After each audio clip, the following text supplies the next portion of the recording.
Oui, bonjour Léopold.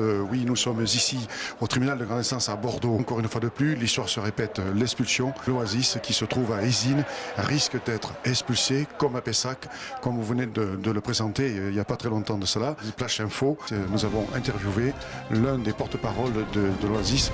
Tu nous réexpliques qu'est-ce qui se passe éventuellement. Bon, expulsion à Pessac, l'histoire se répète encore une fois de plus. Vous êtes encore expulsé de l'endroit où vous êtes. La question ici ce vendredi matin, Ouais. comme tous les vendredis matins au tribunal d'instance de Bordeaux devant lequel nous sommes, donc au 180 rue Lecoq, sont convoquées toutes les problématiques d'expulsion de non-paiement locatif, mais aussi les questions de réquisition citoyenne. Oui. Donc nous sommes ce matin au rassemblement de soutien en fait à une bonne trentaine de personnes qui vivent sur 3 lieux, Bordeaux Métropole, dont 2 appartiennent à Bordeaux Métropole et le 3e à Euratlantique sur Bègles.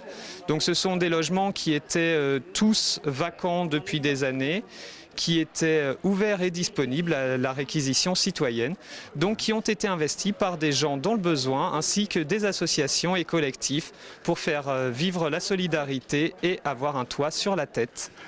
Donc ces 3 habitations les représentants déclarés de ces 3 habitations sont convoqués ce matin en vue de leur possible expulsion. C'est l'enjeu de la question qui sera traitée par les juges du tribunal d'instance ce matin. Est-ce que la loi de réquisition peut rentrer en vigueur ou alors elle n'est pas appliquée? Elle devrait l'être puisqu'elle n'a pas été supprimée. Est-ce que cette loi de réquisition ne devrait pas marcher puisque ces logements sont vides et puis qu'ils appartiennent à des sociétés d'HLM ou même à Bordeaux Métropole? Est-ce que la loi de réquisition devrait marcher ou pas? Alors bien sûr, la loi de réquisition devrait marcher, mais aussi la mise à disposition volontaire par les autorités des biens vacants disponibles immédiatement, mais aussi les lois DALO et DAO. Et c'est bien parce que les dispositifs légaux ne sont pas appliqués par ceux qui devraient les appliquer que des citoyens, à un moment, décident d'investir solidairement des bâtiments vacants.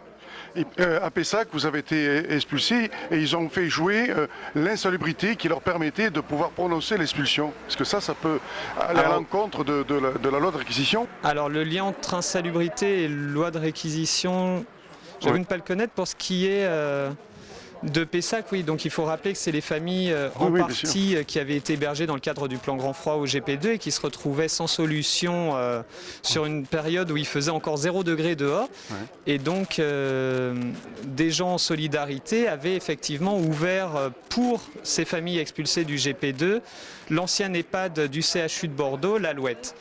Donc l'ancien EHPAD du CHU de Bordeaux avait été déconstruit selon les termes du directeur général du CHU, c'est-à-dire qu'il avait été procédé à la destruction pure et simple du réseau d'eau à l'intérieur du bâtiment, créant une insalubrité volontaire destinée à rendre inutilisables ces locaux.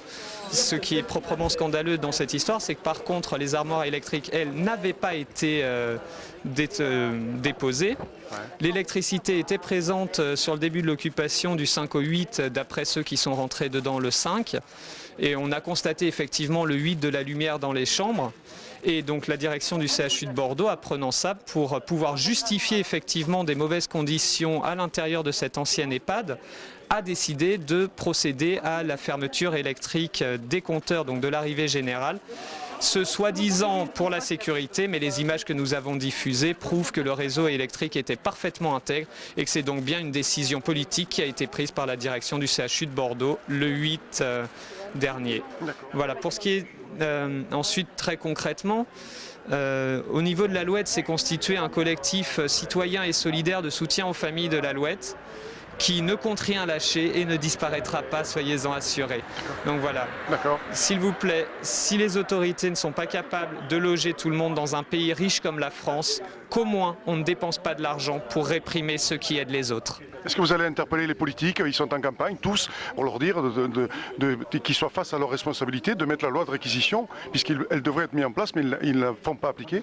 Est-ce que ça va pouvoir être possible de rencontrer tous ceux qui se présentent aux élections pour leur dire maintenant, ça suffit, comme vous l'avez mis sur le tract?